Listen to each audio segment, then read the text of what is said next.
It is an honor today to have Will Hurst on the podcast. Will is a seasoned gym owner with a decade of experience who has started, built, and sold two gyms in different states.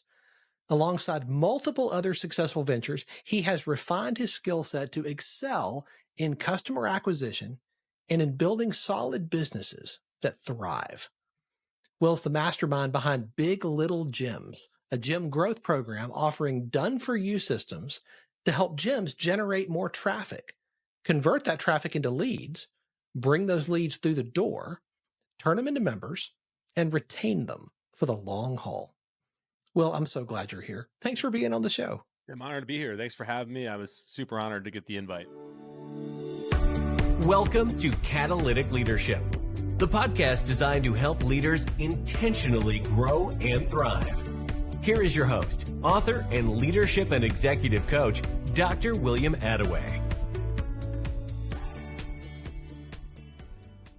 Well, I'd love to start with you sharing a little bit of your story with our listeners, particularly around your journey and your development as a leader. How did you get started? Yeah, I mean, man, we can go way back to childhood if we needed to.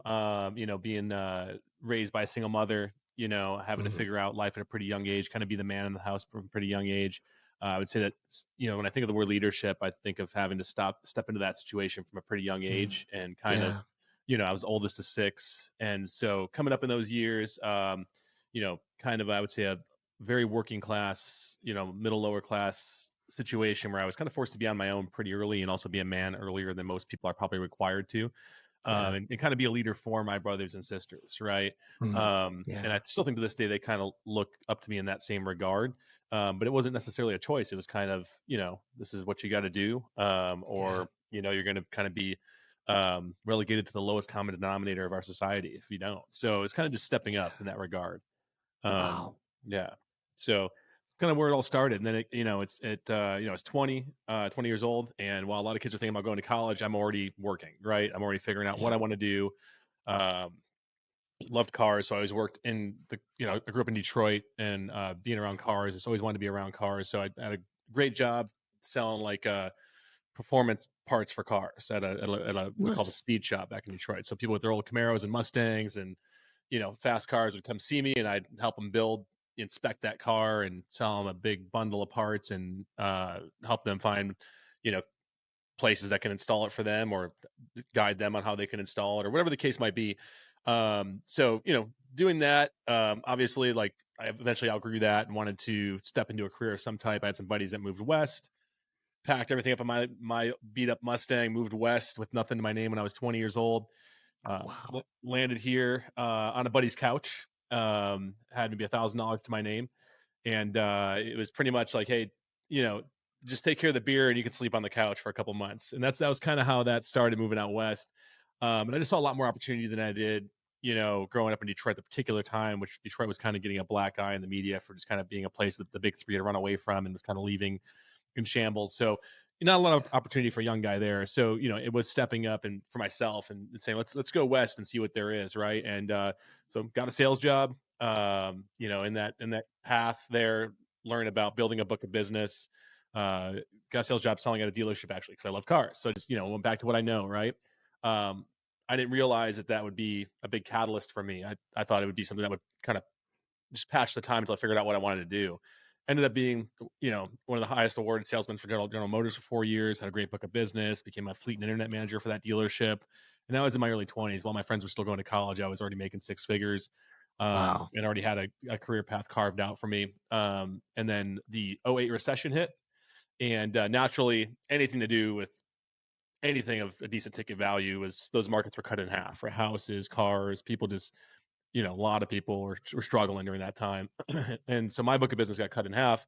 And I looked at that as to be the perfect jumping off point for going into business for myself, right? I already thought about it. I kind of figured for a guy like myself, not college, without the credentials and things like that, what's a path I could take to success, right? And, sales, entrepreneurship, marketing, those things seemed to me like a world that it wasn't required that you have a certain set of, credentials. You don't need to go down the institutional pathway to find your way in the higher rungs of society through those paths, right? So for me, it was doing that, right? And so I got my first. I went from that business into my first foray in entrepreneurship, which was a landscape installation company I started here in Phoenix, Arizona, installing artificial grass lawns. We eventually built that company to $5 million a year, and I learned all the wrong things to do around leadership through that business. It was a good company, it was successful, but I was so burnt out on it by the time year 5 came that I just didn't want to do it anymore. And I didn't know that like you could sell that kind of business. And I don't know if anybody was buying those kinds of businesses at the time. I'm sure someone was. I was so burnt out. It was so past. Like, let's see if we can keep the wheels on this thing and find someone else who wants to buy it. So the sad part of the story is I just kind of dismantled and liquidated that business. Good company, $5 million a year company. Good in some ways, but not in some others, and for me, it was really like, I was just doing all the things. And when it came to hiring people, and don't get me wrong, like that world is difficult to hire people for, the kinds of guys we were hiring that would come and install landscaping for us, they were usually pretty rough around the edges too. But, that being said, I was raised pretty blue collar myself, so I can't fault those guys. I probably just didn't know how to lead them. You know what I mean? I just didn't know how to lead them. I didn't know how to get people to get around a mission, didn't know how to quantify a mission around installing something like, artificial grass and landscaping products. And so when I moved on from that business, I started my gyms. And the gyms really started kind of as a side quest when I went multi-state with my landscape company. When I was in California, I found CrossFit. Those gyms were, popping up at the time. And I was like, well, I had a buddy who was a CrossFit coach who said, I'd love to start one of these gyms and move out West, so I kind of paid back what someone did for me. And I said, hey man, come sleep on my couch. We'll start a gym together. I'll fund it. You gotta be the guy that runs it. And it'll be a little side thing. And really, I just have my gym membership paid for it. So I was looking at it as, it's like, okay, I get a free gym membership out of it. I could get to own a gym. Before long, I realized that like he was really good at that fulfillment side of things, but he wasn't so good at that sales and marketing side. So I ended up being like pretty busy in that company. And then as we sold the other company, we left California entirely, sold that company to him, went back to Arizona, kind of another big reset. And we ended up in Arizona. I started the gym here, and it was going to be my primary thing. Okay, like clean start, starting over, sold everything in California, liquidated everything. Didn't get what the business was probably worth because I didn't know what I could sell it for, but I did walk away with something. All the assets that we acquired, I bought a house when I was there. I sold that. We left with enough to like go start anew and start a gym and start a business and start that on top of what we learned from doing things wrong with that first company. So I spent a lot of time and money in those following years, like investing in my in mentorship and leaders, learning from other people, going to events. Nice. I was going to events 4 to 6 times a year to learn. I'd go to Tony Robbins. I'd go to, whatever the popular thing in the marketing world was at the time. And they'd always have people come up and speak on leadership. And, and I learned some hard lessons in that business too, but luckily the guidance and mentorship, and also like just really learning things doing their things the hard way and maturing. And, for as much as I might want to beat myself up about not knowing things, I was also pretty young when I started that first company. I was mid 20s, late 20s. A lot of people don't have a whole lot of experience in leadership in that age, and a lot of times the way you do learn is through experience and through the hard knocks of it, That's right. So hopefully there's some young guys listening to this that can listen to guys like us talk and take bits and pieces and not have to go through it the hard way, because I'll say it was that period of moving back to Arizona, resetting. I was learning, I was pouring in mentorship, but I went through some really tough mental health stuff during that period of time. And it was almost like a reinvention of myself and like a shedding of the snake's skin. And it was a pretty painful shedding. It was pretty deep. It was pretty dark. And a lot of it was, stemming from, almost like, leaving a pretty big business behind, a big fall off a cliff to like a new and a business that really just wasn't going to have that much ceiling. The gyms are, they can be good businesses, and the people that run them you can make 6 figures. You can make a couple $100,000 a year running a gym, but that's a big difference between that and like stepping away from a $5 million a year company where you're clearing over $1 million a year in profit. It's a big step down. And, naturally when you're in your early 20s and you have that kind of progress, you start to tell yourself the stories like, maybe I'm the next Steve Jobs. Maybe by the time I'm 30, I'll be a $100 million guy because I figured this out at 24. So here I was, at about 30, and like, it was the exact opposite situation. It was like, okay, no, we're like reinventing, relearning, trying to find our identity again, all these things. And, So, there's that, and I'll pause because I don't know if I should, I'm just kind of going here, and I don't know if you have some questions about that point of the story, but it obviously keeps going to date, and I'm happy to keep going. So, Yeah, no, absolutely. I think you are illustrating one of the primary reasons I started this show, Will, mhm, which was to help people learn and understand that just because you see somebody's highlight reel and you think that their journey is just up and to the right, mhm. it is never that way. And if we, through sharing our stories, can help somebody avoid some of the ditches that we drove into, isn't that worth sharing it? And I love the transparency and the authentic way that you're sharing the good and the bad and the ugly, as it were. So thank you for that. Yeah, yeah, my pleasure. Yeah, certainly I couldn't be who I am today. Like I'm happy to keep going and kind of, Yeah, share the journey out of the trenches. But I think it's important to, like you said, like, I guess lead with that, like, because everybody, trying to get to whatever, like, their pick of the mountaintop is in regards to leadership and business or whatever the thing might be. Part of it is an identity thing along the way. yes, Big that's time. exactly right. Yeah, That's skills. exactly right. Yeah, skills are important. Like your environment is important. Your behaviors are important. Your skills and capabilities are important. But up at the very top, near the top of the things you need to really figure out along the way is that identity as well, and that's what I struggled with a little bit. Absolutely. Yeah. So take us from the gym where you're running a successful gym now Mhm. Sure. to Big Little Gyms. Yeah, so it was the latter part of the last decade, and for me, between the gym side quest in California, moving back here, running this gym, I'd been almost 9 years in, 8 9 years in by now.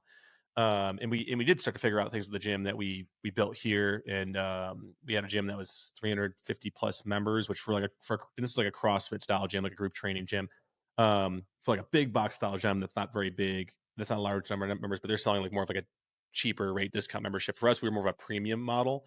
Yeah. So 350 model members, anybody in the gym world would likely recognize that as like a pretty successful gym, especially knowing what I know now, having worked with over 1,000 gyms. That was a really, really successful gym. It's very rare that anybody gets to that level with a single location, independently owned group fitness studio.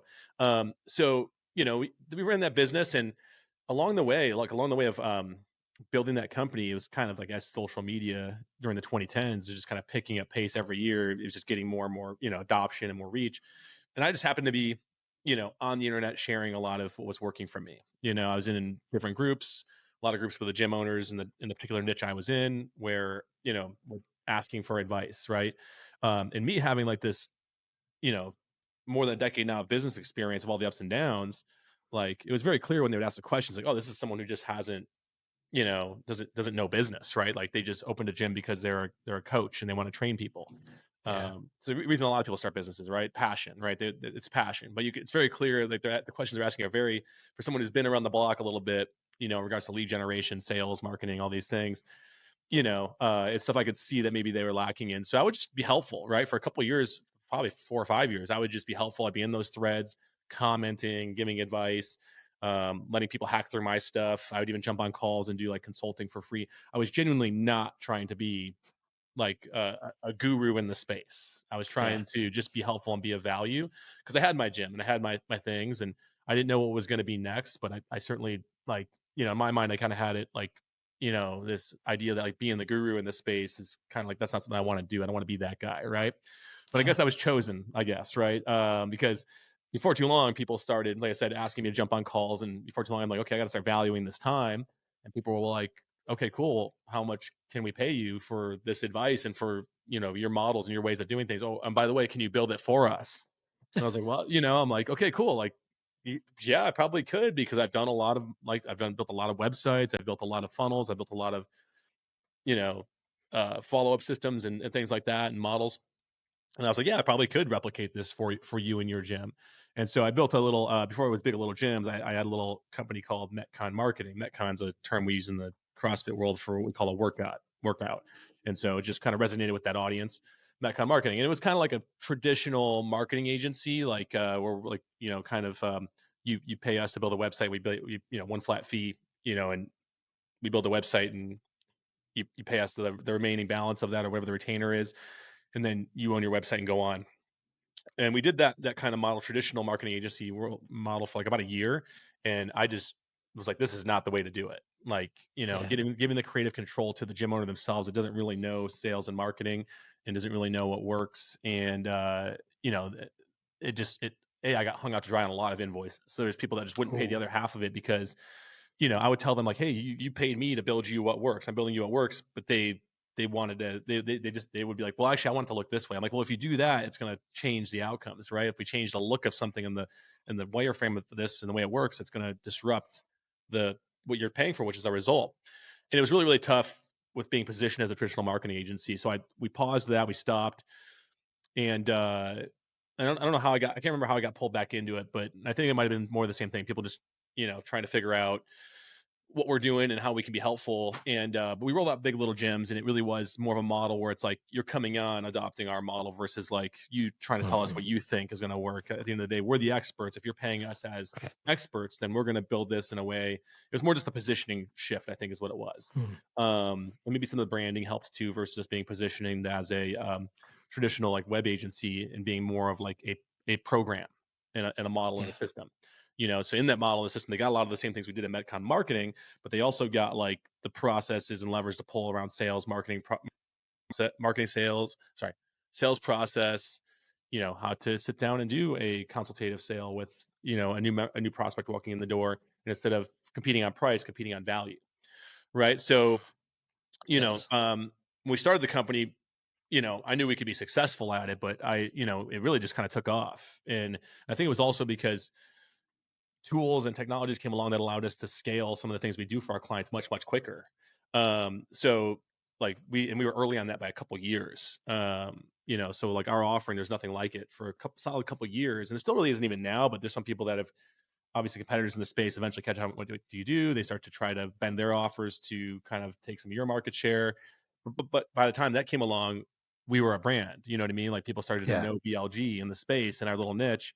And, as a result, people would always just look at those competitors trying to knock us off and say, "Oh, you're just trying to be them. They're the OG at this thing, right? This system, at this process, this way of doing things." So, it's kind of where we've grown. I mean, we're a multiple 7-figure company now. Probably be at 8 figures before too long if we keep on the track that we're on. It's kind of our target and our goal, and that kind of leads us to current day, right? And I'm happy to go into the leadership things in regards to that company too. Please. Okay, cool. Yeah. So what I've learned with this company, this was a kind of a lifestyle business. When I started it in 2019, I kind of said, okay, cool. I want to build a business with like maybe me and an assistant. We can make $1 million a year revenue, pay my assistant, pay for my products, make a nice multiple 6-figure, income. And it's something that I can, ride my mountain bike I can take my mountain bike for a ride on a Wednesday afternoon if I feel like it. Me and my wife can get up and travel and do this from anywhere. Because when I open my gyms, they're brick and mortars. So like we had to be there all the time. And we had staff eventually at one point. We were able to take some trips and all that, but we always had to come back to the thing. It was always, there's always like, okay, like it's there. Like we can't ignore it for too long, even if we have the really good management in place. And don't get me wrong, the leadership skills came in handy with the gym to get management to, make sure things are moving along. Communication was great, but it's a brick and mortar, right? So when we built the next business, Big Little Gyms, it was for our own lifestyle. Nice. Obviously, as it grew and it scaled and started doubling year over year, we're like, okay, like it's not really a lifestyle company anymore. This is really kind of a growth company. Like, and this is a company that we probably can make an exit with if we keep going on the path, especially since we're tech enabled, especially since like we have really good recurring revenues and our clients are on a subscription model.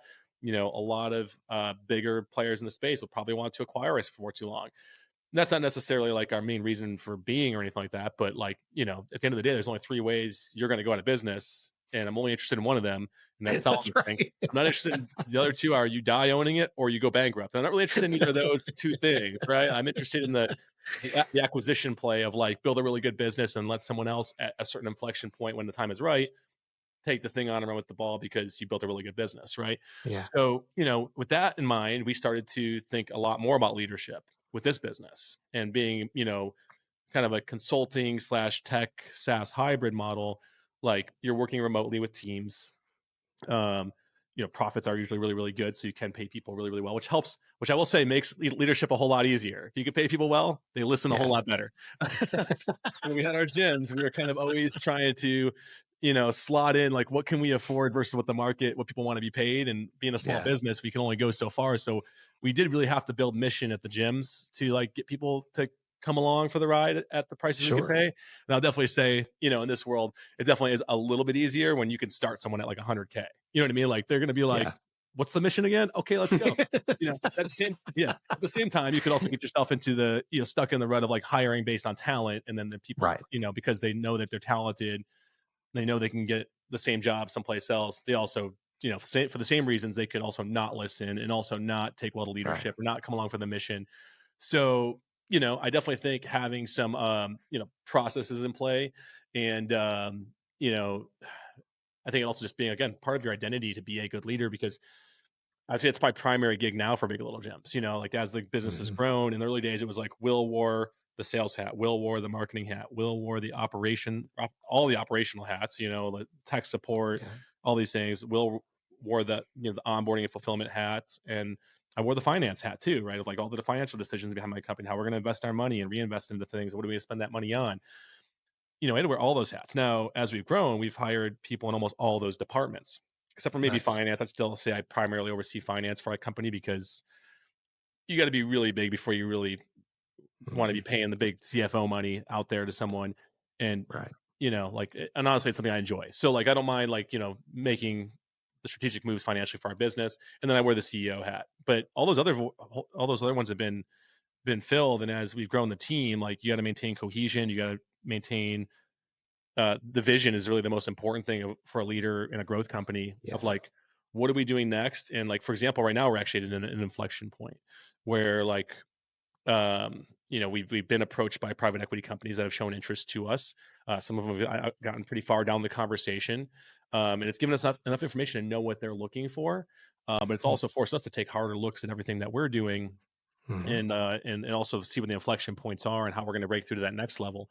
And, what I've learned about all my businesses along the way, no matter if they're big or small or whatever, is that like, if, we've had a business that's doubled year over year, that's not normal. And if you hit product market fit just right and you have a really good offer, like you can keep doing that. But eventually, you'll get to a point where it starts to kind of taper, right? Yeah. And at those points, continuing to double a business at that rate takes some pretty wholesale shifts in the company. Like that's right. It's not just being incrementally better at all the things that got you here. It is more than likely like in whole order of magnitude and shift. So like everything that got you here to date, probably all over again. And when you come to the team and say, hey guys, we're going to change everything. You got to have a bit of salesmanship in you and persuasion, and also really good at that painting the bigger picture and mission. Because, like if you have an operations manager that's responsible for carrying all this stuff out and he's really grooved in on a certain set of things that he's got some ownership over, and you've given him agency to go and build that, and you're going to say, hey man, we're going to change a bunch of this stuff. They got to be really sold on that. You know what I mean? On the bigger outcome and vision, and some of that's what's in it for them and the opportunities that might be down the road for them. If they're, very goal oriented, or it might just be like how we impact our customers, or it might be, that person having an opportunity to have on their resume, whether they're working for you or not, having built a company that got to the higher echelon of whatever your industry is. That's all a big part of it. Well, at the end of the day, when it comes to change, everybody's favorite radio station is WIIFM. What's in it for me? That's really what they're asking. And as leaders, we have to answer that question. We have to help them see why this change matters and why it matters for them, why it's going to make a difference in their world for the better. And that's what we get to do. Yeah. So, leading at the level that you're leading at now, I mean, eons away from where you were 10 years ago. Your team, your clients need you to lead at a higher level today than they did 5-10 years ago. And that same thing is going to be true as you continue to grow. Yeah. And your team and your clients, your business is going to need you to lead at a higher level. How do you stay on top of your game? How do you level up with the new skills that they're going to need you to have? Yeah. I mean, I think you got to be a person that's dedicated to personal growth, and like not being too sold on the way you might do things now, people get, you see it all over the place, right? People get very, very prideful, Yeah. about, about themselves and what got them there. And, Yeah. and I am too. Like I'm proud of myself. You know what I mean? Like I'm proud of myself, but I'm also like very grateful that a lot of things had to come together for me to be successful like this. Now I will say I had to put myself in the right places for those things to happen. But, at the end of the day, like, again, a whole, just how your business might need a whole order of magnitude and shift and change in the way that it does things to hit the next level. You also personally might need a whole order of magnitude and change and shift, right? In the way that maybe you see opportunity, the people you're hanging out around. That's been a big one, right? Like, a lot of my peer group and people I spend the most time around are not the same people I spent the time around 10 years ago. Yeah. And, you know, uh, yeah, sometimes it's just relationships fall by the wayside. Some of it's going out and pursuing relationships with certain people that I want to learn from or just be friends with or be around. It's going to a lot of events. I've definitely, spent quite a bit of money on mentorship and being part of programs and masterminds and systems to that where some of the best in the world are hanging out that are doing things similar, maybe in different industries, right? That where we can openly share with each other. Um, Hmm. that's been huge. So, it's always investing in that. And then, so I'm married and I have 2 kids. And obviously the most important partnership in your life is the person you're married to. So obviously, like, it goes without saying, it almost could easily get overlooked in this conversation as like, that's an incredible, that's the most important thing. And I definitely say I lucked out in that regard, and that my wife is very, um, we have a very good balance in our life of, I mean, I want to be the most present dad I can, um, all I can, but I also need the freedom to, like, if I need to go to a trip once a quarter to just disconnect from all of it, just to kind of refocus and step back into that version of myself, um, that I can take that space, and I'm given that grace, and I come back. And what's funny is every time my wife's like, "Oh yeah," she's like, she won't say it right away, but she'll say it a month later, like, "Yeah, you came back really leveled up, like, just operating at a higher level and everything in life, in being a better dad, a better husband." So it's almost like you got to kind of like step away. It's like you got to put the oxygen mask on yourself before you can put it on everybody else, Yes. and, 100%. when I see a lot of my friends that are kind of like struggling and toiling away with whatever, path they're in to success, and are maybe like frustrated with it and not happy and trying to get it there. It's like, that they just keep pushing harder down that path versus like, okay, why don't you just step away for a second? Because I don't know what happens when you get on an airplane to go on one of these trips, but something switches. And it's Yeah. almost like my notepad's out and I got all these thoughts coming in, these streams of consciousness, and I start seeing the bigger picture of my business. And I'm like, okay, why are we doing it that way? And we've just gone so far down that way that, like, and that's Yeah. all we're talking about when, like, we're missing a real big opportunity over here. Or like, what if we just move the pieces around a little bit? We'd be way more efficient, right? So that's a really, really big one. I don't know if that answers your question, coming back to it closely. Yeah, 100%. And I'm really glad you brought your family into that, Mhm. because one of the things that you have a reputation for, I don't know if you know this, but as I was researching and preparing for our time together today, learning more about you, one of the things you have a reputation for is the priority that you place on your family. Mhm. And that is not normal. That is not common, particularly among high performing, high capacity entrepreneurs. And I wanted to bring that out. And I'm so glad you did, Mhm. because that is something that I believe takes an intentional decision. That's not something that just accidentally happens. You don't wake up one day and say, "Oh, wow, I've prioritized my marriage and my kids. I didn't mean to do that, but here I am." It doesn't work like that. You made that choice intentionally, and you prioritize that consistently. That's the reputation that you have. Well, thank you, thank you. Man. That's the best reputation I would choose for myself, because that is the most important thing to me. Um, are those things, man. Like, it's hard not to even, every time I spoke on stage, every time someone brings up my kids or I bring up my kids, I have a hard time. I'm just like holding back the waterworks the entire time, right? It's very tough for Yeah. me to even talk about my kids, um, as it can be for a lot of parents who, like, have that close relationship with their family and their kids and view it so highly and so importantly in their life, right? Yes. So yeah, it's everything to me, right? And it's all about, like I said, when I built the company Big Little Gyms, I wasn't, I just entered the phase of parenthood just a couple years prior. Oh, It, wow. and we had my daughter when I was 2017, and I started Big Little Gyms in 2019. No, those things weren't causative. It wasn't like I had my daughter and was like, oh, I want to go do something bigger. I'm going to go start this bigger company, or the gym's not enough anymore. I'm going to go start this bigger company. But I think it's very correlated. So there's Yeah. causation, is correlation, right? Like this is a correlated move in that, like, I think something spoke to me that like, hey, it was time to maybe go bigger. I think Mm, it was those early days of that first company I built, and having built something that had mm. some real momentum and a good business to step down and run the gyms was, I think, a nice phase of life. But I think, it kind of drove me to go get that mojo back, right? Because Yeah. while the gyms were good and I knew how to run them, like there was a lot of low times during that I was fighting with. And I now know, I think it had a little bit to do with like, okay, like we can't, and not to belittle that. There's gym owners, like that's a very important role gym owners play in like providing a service that can serve their local community. So I'm not saying that's like a low level thing to go and do. I just think for me personally, like coming from where I was prior, stepping down into that, I was struggling with identifying with that being it for me, right? And that we need to Yeah. get back to it. And I think when I had my daughter, I think it really kicked a lot of those things into motion. Mm, Because it was also at the same time I was dealing with some of those mental health and identity things. I think it was, yeah. and I'm not the most conscious person when it comes to like my own emotions and what's actually bothering me. I'm a pretty focused individual. And so a lot of things can be going on around me and actually influencing me quite a bit. But meanwhile, I'm just very focused and just like, oh, it doesn't bother me. Right. But, Yeah. I now know enough about myself to know that below the current, subconsciously there's shifts taking place that are going to drive and change my behavior down the road. Right.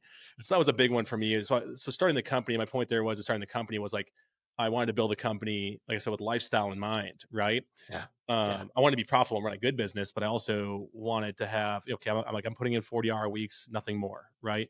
And I was a guy that all through my 20s and most of my 30s was like, I didn't count hours. It was like, okay, midnight, and we get the mojo right now. Let's stay up and work on a funnel, right? Let's hack out some copy, right? Let's do all that, right? So I probably put Yeah. in 70-hour weeks, most of my 20s and 30s building my businesses and because I enjoy it, you know what I mean? But when this came along, I was like, no, I don't want to be, absent from my kids. I want to see them every day as often as I can, except for when I'm traveling, of course. And even then we FaceTime. I guess like a big driver for me is and my buddy Matt DeSeno says this when he goes up and speaks on stage. And I don't know if you know Matt. I know we're in Yeah. the same circles, Yeah. but he always says like a big goal for him, and I got to give him credit for this. And I'm not just going to outright hijack it, but I pretty much just stole it from him because I love it. And that like, I want my kids to be friends with me long after they have to, Yes. Yes. and your kids have to be friends with you when they depend on you. But once they're old enough to be their own people and choose who they want to spend their own time around, like I would like Yes. for them to still want to be around. I would like for them to still want to have a relationship with me. And maybe that's driven deep down by me, like I said, like raised by a single mom. I don't know my real Mm, dad. Now, consciously, I don't tell myself that bothers me. I don't sit around like moping about that, right? I'm not a super emotional person. I'm fine if, there's not a part of me that's like, oh, I'd love to go find the guy out, right? Like, and maybe meet the guy. Like I don't sit around thinking about those kinds of things. Like at the end of the day, I got to focus on what's in front of me and yeah. not let those things try to hold me back, right? But I'm sure it plays a major part in how I view my relationship with my kids. 100%. Yeah, Well, there's no such thing as a wasted experience. right. Everything that's happened in our lives, on our journeys, has made us into the person that we are, good, bad, ugly, and different. And it plays into the choices and the decisions that we make. Yeah. And you have been so intentional about the design of the business around your most important priorities. Mm-hmm. And I love that. And I think the most effective and successful leaders think that way. Mm-hmm. They prioritize what matters most and they build in a healthy and sustainable way. And that's what I'm seeing in you, Will. Thank you. Yeah. So as a continual learner, Mm-hmm. I imagine that you were always in that posture of what can I learn? How can I grow? Mm-hmm. And you've alluded to this a number of times as you were sharing your story. Is there a book that has made a really big difference in your journey that you would recommend to the leaders who are listening? Hey, if you haven't read this, check it out. Oh, there's so many, and I probably should have had the book list up in front of me. Prior, 'cause I know I'm going to forget one that I'm like later on as I'm saying, I'm like, I should have mentioned that one, right? Good to Great by Jim Collins. I think Yes. it's kind of a classic that you'll hear like so many successful people reference. E-Myth is Yes. incredibly foundational, a very fundamental business book. Even Rich Dad Poor Dad, from the Mm. cash flow quadrant perspective of like employee, self-employed, business owner, investor. I would say it's a big like that particular dynamic there is something we kind of focus on at Big Little Gyms for our clients, of like we want to move the gym owner from the self-employed mindset of like sell all the customers, do all the jobs, Yeah. including everything from sales to marketing to mopping the floor, to like let's run it like a business. Let's build something that if we wanted to do multiple locations one day we could. If we wanted to turn into a franchise we could, right? Yeah. Huge. Probably the most fun, and I don't know how much this has to do with leadership, but I think I know it has a lot to do with leadership. Was a book that Napoleon Hill wrote. He wrote a book called Think and Grow Rich, which Yep. everybody knows, but then he wrote a spin-off one called Succeed and Grow Rich Through Persuasion. Mm. And it was like a spin-off of Think and Grow Rich. So he wrote Think and Grow Rich, but that book was such a banger at the time that he Yeah. wrote like 20 other books that are essentially Think and Grow Rich, but just with a different spin towards a different audience, right? So he had Think and Grow Rich, but then he had Succeed and Grow Rich Through Persuasion, which was like his sales book, Interesting. and it was like, but it like the book kind of goes through some of the same principles as Think and Grow Rich still, but then he spins off deeper into like, essentially like, persuasion in all walks of life, not just sales, like, for leadership purposes, for, Yeah. networking, right? All these things. And it's important, that when people hear the word persuasion, it can be viewed as good or bad. We're not talking about like convincing or trying to manipulate people. We're talking about like, how do people work, and how, human behavior and psychology, and genuinely how to be like a persuasive person where it's beneficial for everybody involved.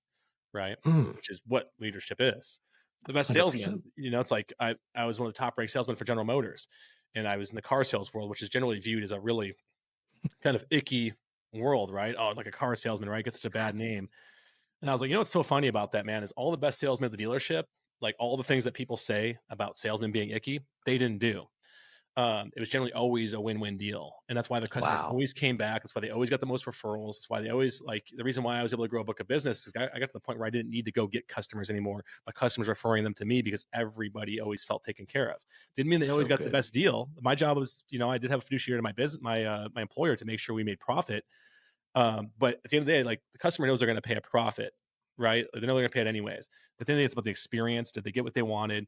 Was the service after very, very good? At the end of the day, as long as it's not about price, it's about value. And I always made sure I positioned what we were selling on value, so the customer never felt taken advantage of, right? And as a result, they always referred their friends, right? They knew they could probably buy the truck cheaper someplace else. It wasn't about that. It was about the experience and the overall value that they got out of it, right? And so those are some of the things that I read that book when I was 19 years old. And I think it's the book that, like I said, I read that book, and I think subconsciously it influenced me to where when I was 20, I was like, okay, we're moving west. We're going to go do this thing. Let's get a job in sales, right? Let's use some of these skills. So those are a few of my books. Fascinating. I have not read the last one, but I'm going to. Thank you for the recommendation. Yeah, it's a really good one. There's probably a few more, Love but that. Yeah, I'd have to think. I'm sure a rush of them will come in after we get off this call. That's right. I've read like I love your room, by the way. I have another office I work out of. My home office looks like that. It has a big bookshelf behind it, and it's got probably 1,000 books on it, like yours does. And it's you probably got the whole litter of all the ones I would mention on that wall. So yeah, all but that last one. Yeah, which kind will of be nugget, that's brilliant. Well, I could talk to you for another hour. This has been so fascinating, and I'm so grateful for your transparency in sharing so openly from your journey. I know folks are going to want to stay connected to you and continue to learn more about you and what you do. What is the best way for them to do that? Yeah, so it took me a little while to get it, but we got willhurst.com now. So, awesome. Yeah, big win, right, gang? So yeah, willhurst.com. That's kind of like, I have a little page up there. It's kind of a mishmash of all the different things I do and ways you can reach me, my different profiles on different platforms, depending on what your cup of tea is, whether it be Instagram or Facebook or LinkedIn or whatever. You guys can link up with me there. That's the best. That's the best way right now. I'd say if you want to connect with me is go to willhurst.com and, choose your pick your poison as to how you want to connect.